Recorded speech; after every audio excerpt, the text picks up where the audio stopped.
ओम ज्ञानतिमिरन्धस्य ज्ञानाञ्जनशलाकया चक्षुरुन्मिलितं येन तस्मै श्रीगुरुवे नमः।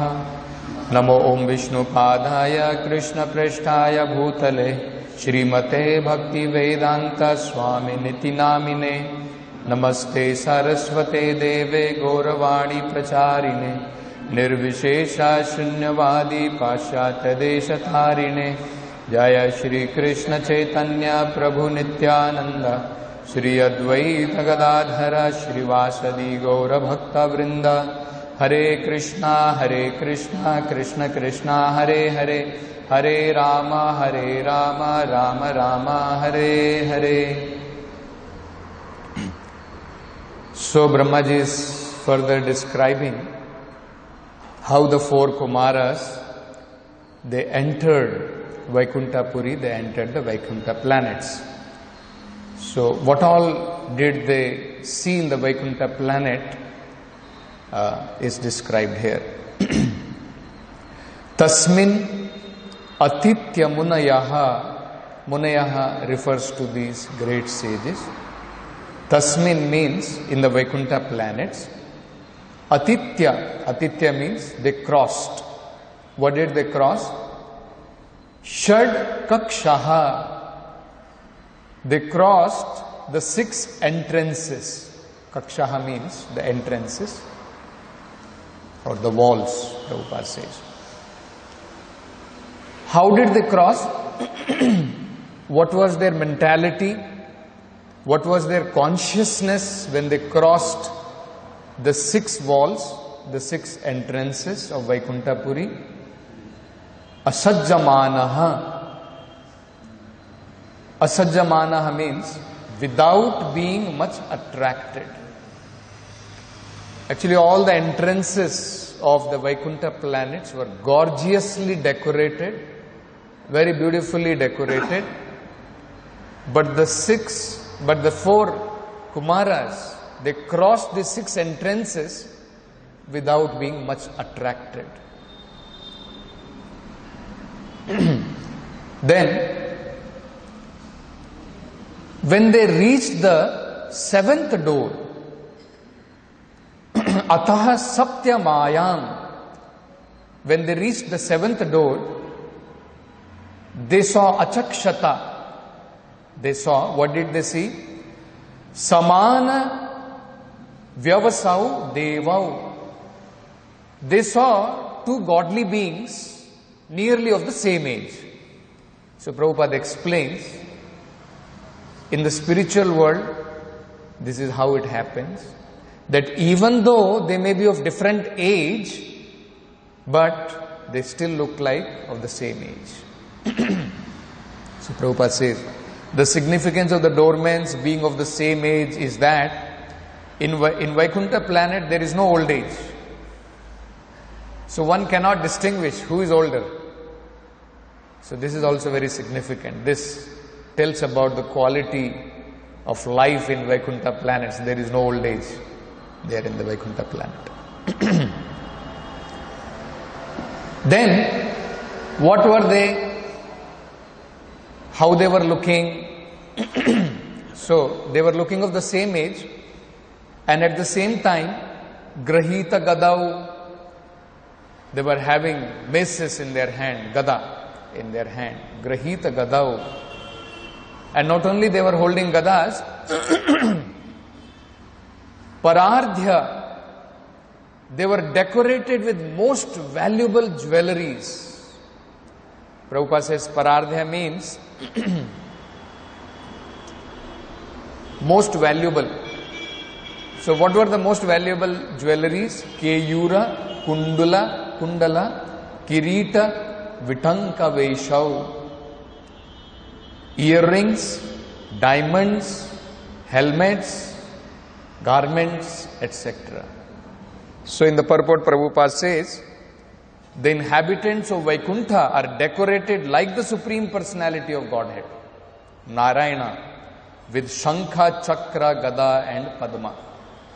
So they were all, these 2 doorkeepers, doormen, they were decorated beautifully like the Lord Himself. So in the purport, Prabhupada is highlighting one very important point which we shall discuss in today's class. Prabhupada is saying, the sages were so eager to see the Lord within Vaikuntha Puri that they did not care to see the transcendental decorations of the 6 gates which they passed by one after another. So this is very important.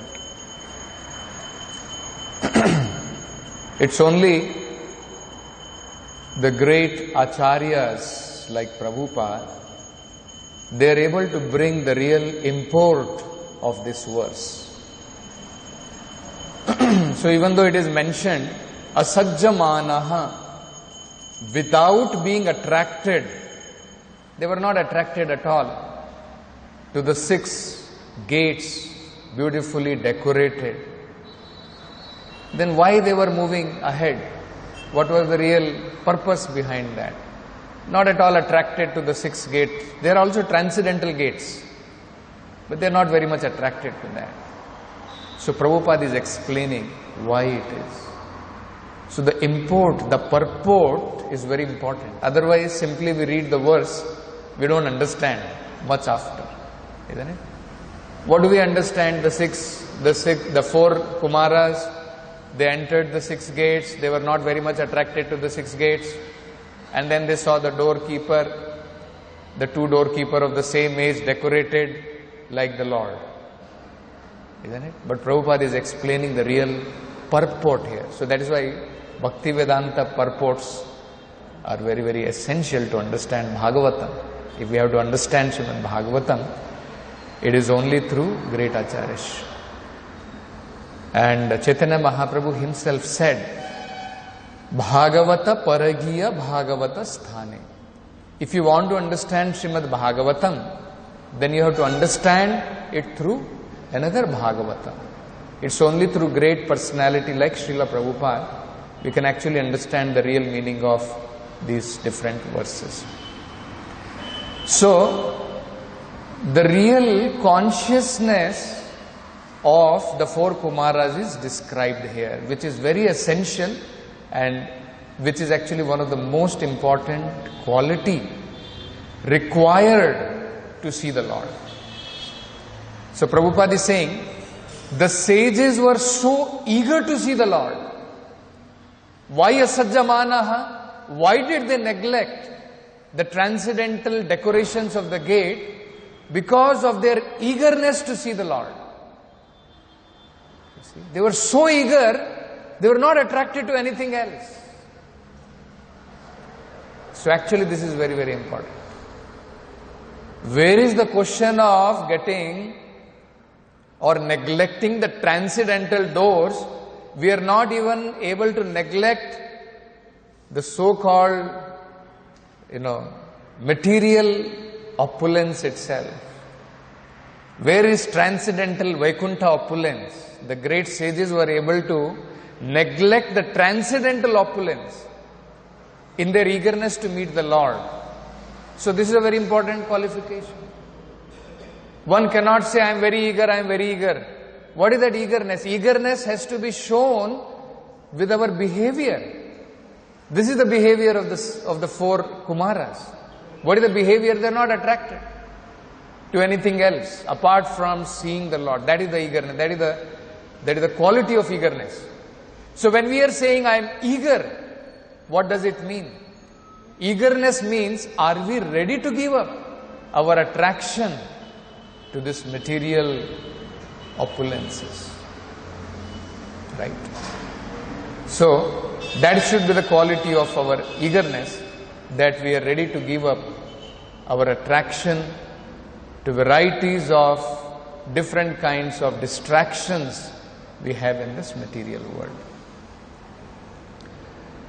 Chaitanya Mahaprabhu explains this eagerness very beautifully through one pastime in Chaitanya Charitamrita. Krishnadas Kaviraj Goswami explains this.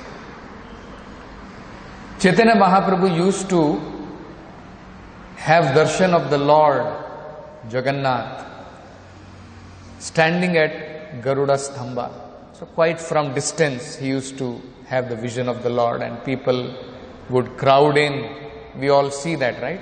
Sometime when you go to Jagannath Puri, people will be, so much rush will be there, people are all going inside and having the darshan of the Lord. So Chaitanya Mahaprabhu, because daily he would have darshan of the Lord, he would stand at Garuda Stamba, and from there he would have darshan of the Lord. So it so happened that Chaitanya Mahaprabhu was leaning towards Garuda Stamba and having the darshan of the Lord, and so many people were passing. There was so much crowd. So one elderly lady from Orissa, she was not able to have darshan because so many people were standing. And then what she did, in her eagerness to see the Lord, she stepped on Chaitanya Mahaprabhu, climbed on the shoulder of Chaitanya Mahaprabhu, and then climbed on Garuda Stamba. So actually Prabhupada explains in the purport there, she committed two grievous offenses. One offense was to step on the Lord himself, Chaitanya Mahaprabhu, greatest offense. Another was to step on Garuda Stamba, the devotee of the Lord. Garuda Stamba is nothing but the great devotee of the Lord, having the darshan of the Lord. So she stepped on the Supreme Lord and she stepped on the devotee of the Lord. So both were great offense. And then the personal servant of Chaitanya Mahaprabhu, when he saw this, immediately he chastised this woman and brought her down. So when Chaitanya Mahaprabhu, when he saw this behavior of Govinda, he became very angry at Govinda. And he immediately chastised his personal servant Govinda. So very beautifully, Krishnadas Kaviraj Goswami explains how Chaitanya Mahaprabhu chastised him. Chaitanya Mahaprabhu said to Govinda, "O Adi Vyasa, uncivilized men, do not forbid this woman to climb the Garuda Stamba. Let her see Lord Jagannath to her satisfaction." See, immediately chastised his personal servant. And actually by the time the woman came to her senses, she begged forgiveness to Chaitanya Mahaprabhu. She fell at the feet and begged forgiveness. And then, seeing the eagerness of this woman, Chaitanya Mahaprabhu said, "Lord Jagannath has not bestowed so much eagerness upon me, which he has bestowed upon this woman, that she did not even bother what she is doing. She did not even bother that actually she is climbing on me or she is climbing on Garuda Stamba." That was her eagerness. She has fully absorbed her body, mind and life in Lord Jagannath. Therefore she was unaware that she was putting her foot on my shoulder. Alas, how fortunate this woman is. I pray her at her feet that she favors me with her great eagerness to see Lord Jagannath. Similarly, we can see Prabhupada is describing the eagerness of these four Kumaras. They were completely oblivious. They were not even seeing. They were not at all distracted. They were not attracted to even transcendental decorations. Why?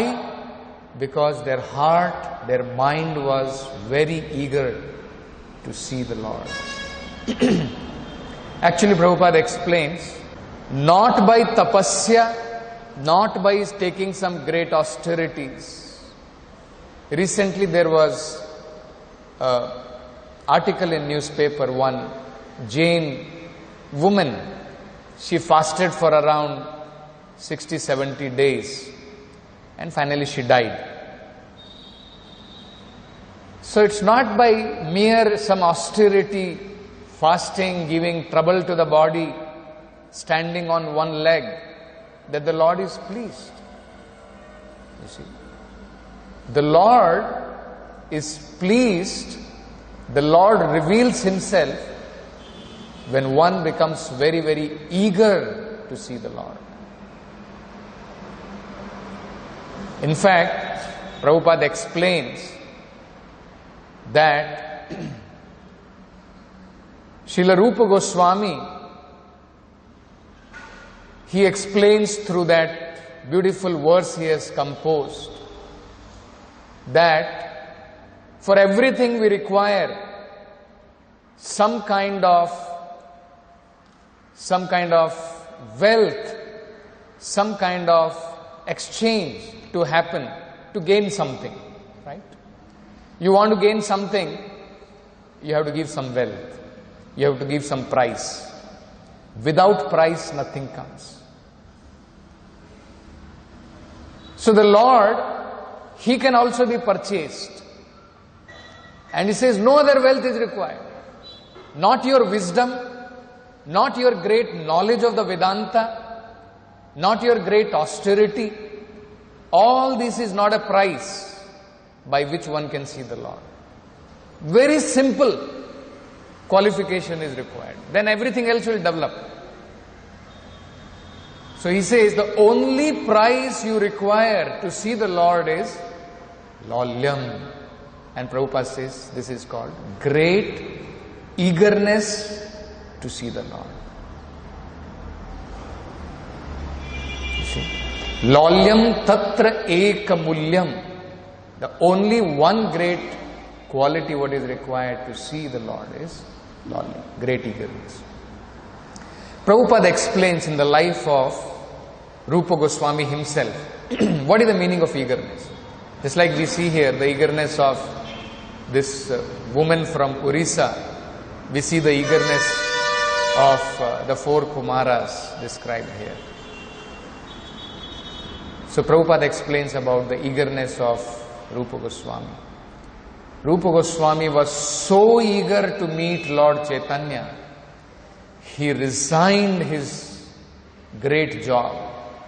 He gave up the association of worldly minded people who were highly placed. You see? That's how in Shad Goswami Ashtakam we sing, Tyaktva Turnam Ashesha Mandalapati. Just like Turnam, they gave up that high position, they gave up the association of materialistic people who are highly placed materially, just like Turnam. And when he gave up, what happened? The result was the Nawab imprisoned him. You see? But that could not stop his eagerness. He had some money with him. So what he did, somehow or other, he got that money. And he bribed that jailer. He bribed that person who was looking after the jail. So Prabhupada says, this is because of his great eagerness. He did not mind even bribing and getting out of the jail to meet Chaitanya Mahaprabhu. So such was the eagerness of Rupa Goswami. Prabhupada gives another wonderful example from the life of Dhruva Maharaja. Prabhupada says, actually Dhruva Maharaja was a very small child. Great personalities in sannyasa order of life are not able to attain the Lord. Here we find a small child, and not even a Brahmana, he was a Kshatriya. He was able to see the Lord face to face because of his great eagerness. Within 6 months, he was able to see the Lord face to face. And Prabhupada explains what was his eagerness. How much was his eagerness? He went to the mother crying, my dear mother, I want to have a kingdom bigger than even my grandfather. So she said, that is not possible. Ordinarily, it is not possible. This is only possible if you can meet Lord Vishnu. He can grant you such thing. So he became so eager to meet Lord Vishnu that immediately he left. And he asked his mother, where to find Lord Vishnu? So mother said, you can find him only in, I have heard, you can find him in forest. Great sages, they go to forest and they perform great penances to meet Lord Vishnu. So he went with his great eagerness. And Prabhupada explains, when a soul develops this eagerness, when he develops this sincere desire to meet the Lord gives all direction. From the heart, the Lord gives direction. And the Lord arranges everything for the devotee. So the Lord arranged Narad Muni to meet him. And Narad Muni also wanted to test his eagerness. So he told him, you are a mere boy. Your age is not of performing some great austerities in this jungle. There are fearsome animals here. Why don't you go back? Later on you can come. When your age is ripe, you can come back. So he said, Narad Muni ji, I cannot accept your words. Maybe you are a great sage, that is nice. But I am also a Kshatriya. I have taken a determination. So, if you can guide me to meet Lord Vishnu, then you give me some instructions. Otherwise, I am not ready to accept your instructions. These instructions I am not ready to accept. So, Prabhupada explains, this was the great eagerness of Dhruva Maharaja. And because of this eagerness, actually the Lord appeared before him. Of course, guided by Narad Muni. So this is a very important quality which one has to develop if we have to see the Lord. So, Prabhupada explains from Bhagavatam, even if one does not have eagerness, this eagerness can be developed in association of devotees. Because somebody may say that, how to get this eagerness? So there also, in that verse, Lolyam Tatra Eka Mulyam, Rupa Goswami explains that this eagerness is not very easy. He says, if you are able to get this eagerness anywhere, don't delay. Just purchase that eagerness. Why? Pay any price, but purchase this eagerness. Because this is the only price.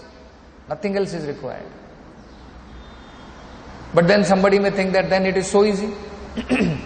But he says this eagerness is not very easy. He says, many lives of earning sukriti also.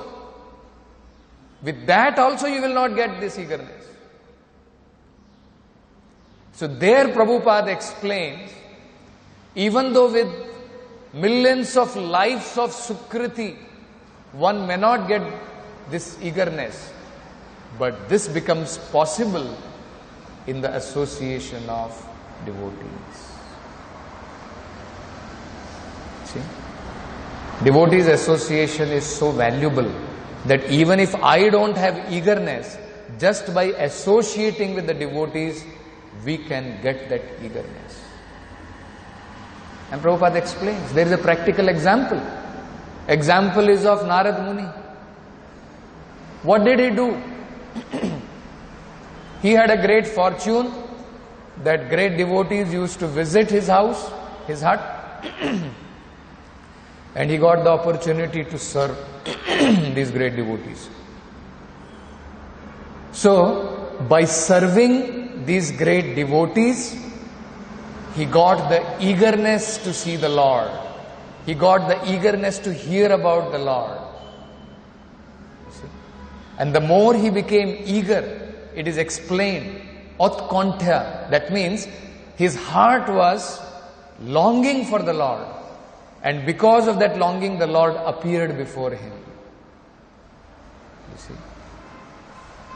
So, this eagerness is possible in the association of devotees. And then Prabhupada also explains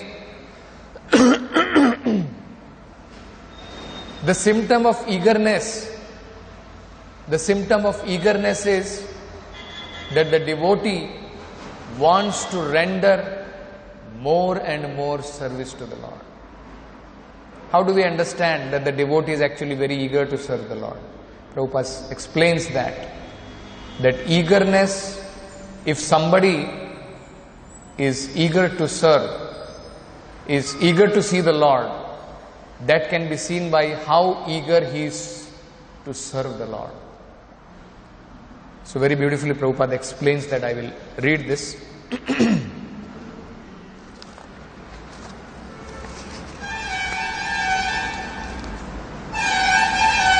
Simply, your eagerness is the perfection for serving Krishna.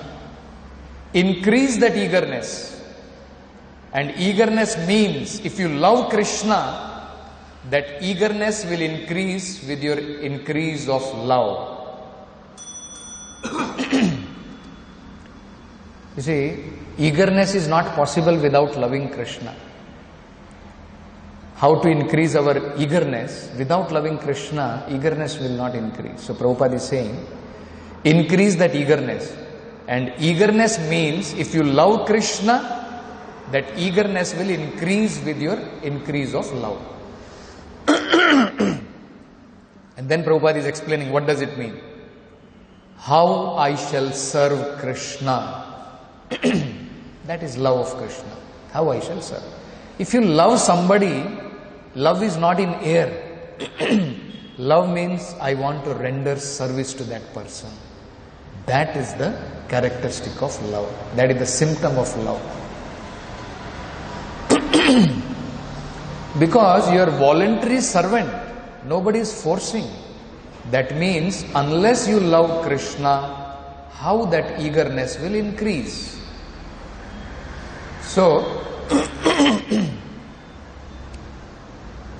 then question will be how to love Krishna. Krishna, right? Okay, eagerness will increase if I love Krishna. How to love Krishna? So Prabhupada is saying, there are so many things to love Krishna. Beginning is Shravanam, Kirtanam. The Shravanam, hearing and chanting. Hearing, you are hearing Hare Krishna, you are hearing Bhagavad Gita, you are hearing Bhagavatam about Krishna and chanting. This is the beginning. So all these different elements, whatever we are doing, Shravanam, Kirtanam, Vishnu Smaranam, all these different elements of devotional service, they are our means of increasing our love, our eagerness towards Krishna. And then, in one of the purports in Chaitanya Charitamrita, again Prabhupada explains, our love to Krishna is shown by how eager we are to serve Krishna. So, Mohammedan, that governor, after he heard Hare Krishna from Chaitanya Mahaprabhu and after he chanted Hare Krishna, he became very eager to serve. So, Mohammedan governor to Lord Chaitanya, the Mohammedan governor then said, since you have so kindly accepted me, please give me some order so that I can render you some service. See? So Prabhupada explains in the purport. If one is purified by following Sri Chaitanya Mahaprabhu's order, that is by chanting the holy name of Krishna. So the test of our chanting properly, that we are chanting properly, how do we test? Prabhupada is saying, one must certainly be eager to render service to the Lord. This is the test.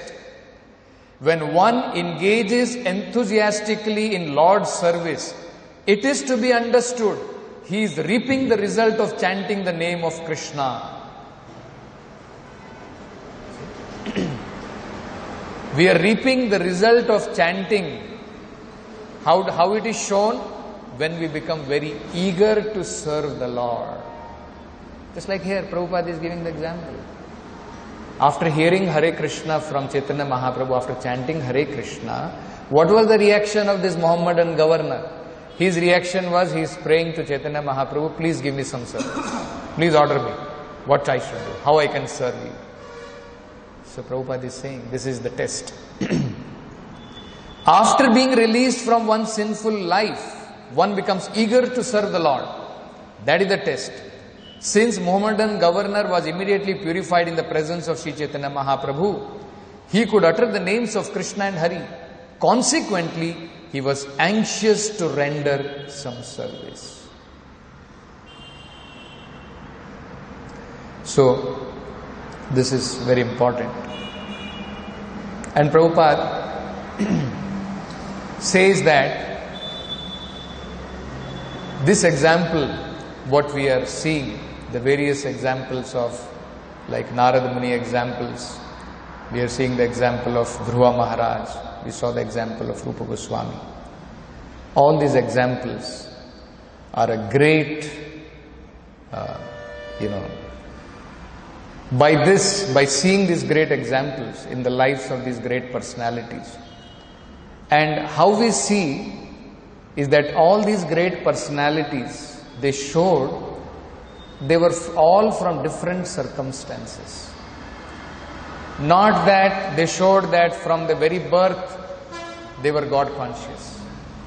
So these examples are very appropriate for all of us. We see the life of Dhruva Maharaj. Dhruva Maharaj in his earlier life, of course, that is how it is explained in Bhagavatam. He was very attached to getting a kingdom bigger than his father's kingdom. That's not a spiritual motive, right? We see that example. The example of Narada Muni is giving. He is coming from a life of a son of a maid servant. Not a very opulent family, not a Brahminical family. We don't see that example. We see the life of Rupa Goswami. He's showing in his example that he was, even though he was born in a Brahminical family, he was rejected from Brahminical standard. So much so that he never even used to enter Jagannath temple thinking that my body is very impure. It should not touch the servants of Lord Jagannath. They're all from high caste. He used to think like that. But in spite of that, we see that how great a devotee Rupa Goswami was. So these all examples serve as a very practical example for all of us, that it does not matter what is our status, where we have come from. Just by the association of the devotees, just by association of pure devotee like Prabhupada, his words, his orders, we can gradually become purified of these sinful tendencies. And when these sinful tendencies are removed, then we will become more and more eager toward serving Krishna. So we will stop with this. Granthra Srimad Bhagavatam ki jai. Srila Prabhupada ki